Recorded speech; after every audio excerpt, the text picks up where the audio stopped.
মেয়েটাকে এটা জেনে তুই কি করবি? আমি এই মেয়েটাকে বিয়ে করব। হ্যাঁ, তুই এই মেয়েকে বিয়ে করবি? জানিস এটা কার মেয়ে? মানুষেরই হবে, বকরি তো হবে না।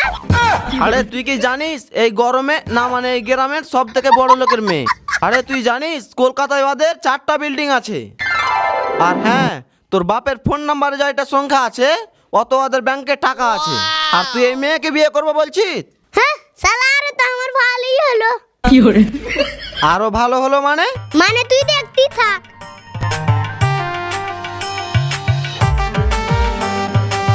শ্বশুর আব্বা, ও শ্বশুর আব্বা, বাড়িতে আছো?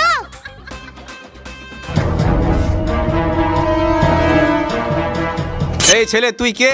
শ্বশুর বলে ডাকছিস মানে? আমি সঞ্জুর বয়ফ্রেন্ড। অসম্ভব, এই ছেলে আমার মেয়ের বয়ফ্রেন্ড হতেই পারে না। তাহলে কি আমি তোমার বয়ফ্রেন্ড? এই কুত্তার বাচ্চা, তুই আমার গার্লফ্রেন্ড মানে? আরে জান, ওটা গার্লফ্রেন্ড নয়, বয়ফ্রেন্ড। আমি যদি তোর গার্লফ্রেন্ড হই তাহলে আমার নাম্বার নিশ্চয়ই তোর কাছে আছে। 90 91 91 23 40। আরে সত্যি তো, এটা তো তোরই নাম্বার।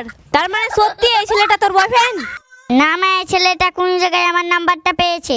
হ্যাঁ আমি তো ভুলেই গেছি, তোকে এখন পল্লীর দোকান করে দিয়েছে না? ওই দোকানে পোস্টারে লেখা ছিল তোর নাম্বারটা।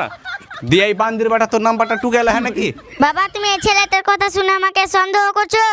ছি ছি সঞ্জু, তুমি আমার সাথে এরকম করতে পারলা? ধুলিয়ান বাড়কে তুমি এত কিছু গেলা, সবই ভুলে গেলা? হ্যাঁ খেয়েছি, হেগে ভুলে গেছি। তোমরা মেয়েরা পারো বটে, খেয়ে লিচু হেগে দিচ্ছ তারপরে আমাকে ভুলে যেছো। হ্যাঁ, ফের খিলাবা, ফের মনে থাকবে, ফের হেগে দেবো, ফের ভুলে যাবো। ফের খিলাবা মানে? তার মানে নিশ্চয় তুই এই ছেলেটার আগে খেয়েছিস। ওটা লয় জি আব্বা। এর জন্যই তুই প্রত্যেকদিন ধুলিয়ান পার্কে যেতিস? না মা, আমি তো আমার বান্ধবীর সাথে যেতাম। ছি ছি সঞ্জু, তুমি আমাকে বান্ধবী বানিয়ে দিলে। ভাগ্য ভালো তোকে চাচা বলেইনি। এই পার্কে বাদাম খাওনি, হেগে ভুলে যাওনি, তুই থাম।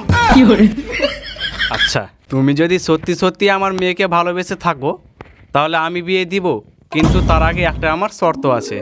শ্বশুর আব্বা, কি শর্ত একবার বলেন?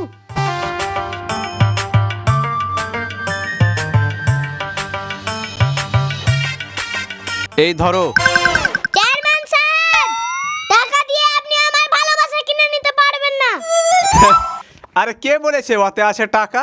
আরে ওটা তো ফাঁকা। হ্যাঁ, সত্যিটা এটা ফাঁকা? তুমি যদি এই বাক্স ভর্তি টাকা এনে দিতে পারো তাহলে আমার মেয়ের বিয়ে তোমার সাথে দিব। পারবো, আমি সঞ্জুর জন্য সব কিছু করতে পারবো। চলে গেলাম কাকা, এবার কান নিয়ে আসবো বাক্স ভর্তি টাকা।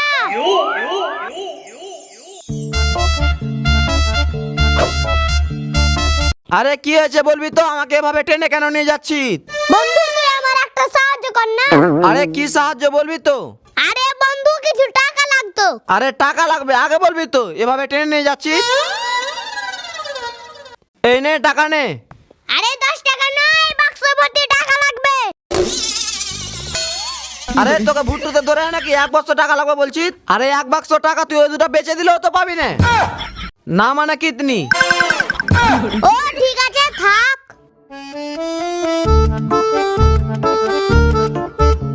আল্লাহ টাকা দাও নাহলে বুদ্ধি দাও, আল্লাহ টাকা দাও নাহলে বুদ্ধি দাও। বুদ্ধি বুদ্ধি বুদ্ধি বুদ্ধি।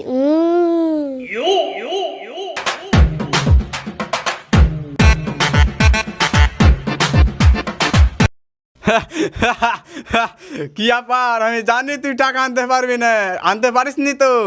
চেয়ারম্যান সাহেব, আপনি না জেনে শুনে কিছু বলবেন না। আমার 18 বছর বয়স, আপনি যেটি টাকা চেয়েছেন তা আপনারই কামাতে 50 বছর লেগেছে। ধরেন টাকার বাক্স।